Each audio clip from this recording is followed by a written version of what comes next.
I'm James Murrough. I'm professor of psychiatry and neuroscience. I'm also vice chair for clinical research in psychiatry at the Icahn School of Medicine at Mount Sinai. I want to thank Richard and Susan Friedman very much.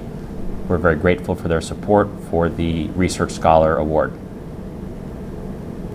And I'm Yael Jacob. I'm an assistant professor in psychiatry and the director of the Brain and Networks and Cognition Lab at the Depression and Anxiety Center, working closely with Dr. Murrough. And I'm also very, very grateful to Richard and Susan Friedman for receiving the Research Scholar Award.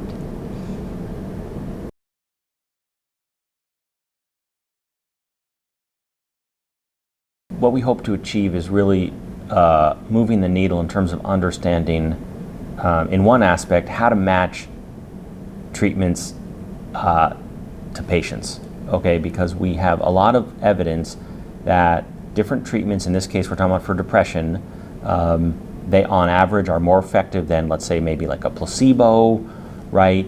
But we don't know which individuals are going to actually need which treatment. And in this study, particularly, we're trying to leverage and advance a specific technology, brain imaging, right? MRI imaging of the brain, which is done clinically a lot, but it's really not used very much, or if at all, in psychiatry to guide clinical decision making. We are basically going to use a very new advanced neuroimaging sequence called NODDI, neurodensity and dispersion imaging, that really is going to allow us to look at really small microstructures in the brain, like dendrites and axons and their structure in the living human brain, and be able to distinguish between patients undergoing TMS or ketamine.